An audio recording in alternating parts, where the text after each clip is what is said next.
Okay, so if you're a Google Gemini user, you're going to want to listen up. There's a really big change coming, and it has everything to do with your private conversations, a hidden setting, and a deadline that is approaching way faster than you think. Let's get right into it and make sure your data stays your data.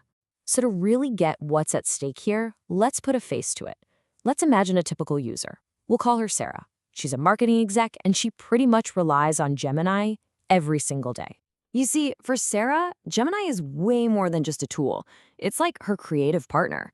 She's uploading sketches, brainstorming ad campaigns, getting over creative blocks. Heck, she even asks it for personal finance tips.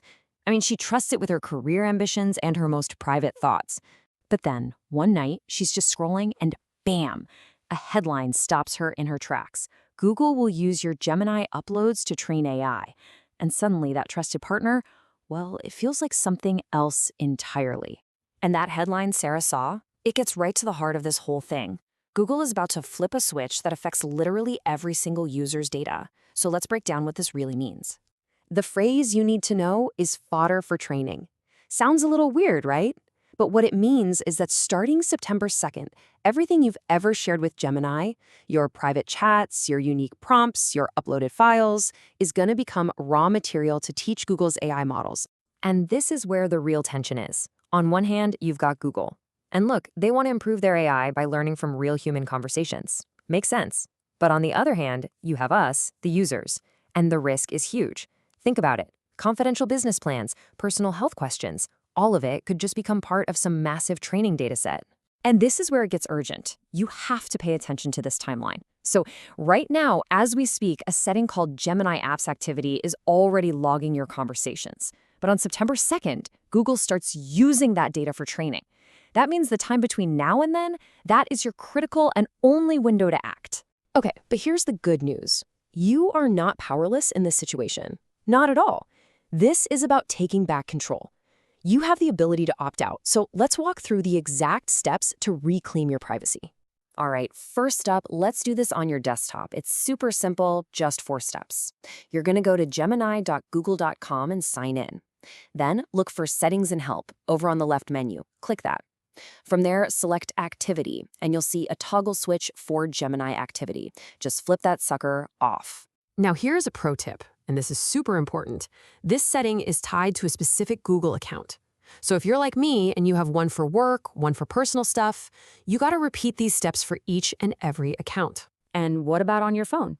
It's just as easy, if not easier.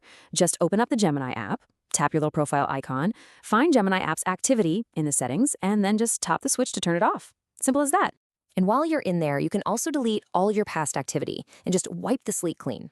Just a heads up, though, Google says they hang on to that data for 72 hours for security reasons before it's really gone for good. You know, when you think about it, for people like Sarah and for all of us, this is so much more than just flipping a switch in settings. Her little moment of realization is really a perfect snapshot of this constant, eternal dance between amazing new technology and our fundamental right to privacy. So, what's the bottom line here? It all comes down to one simple, powerful idea. Your data, your choice.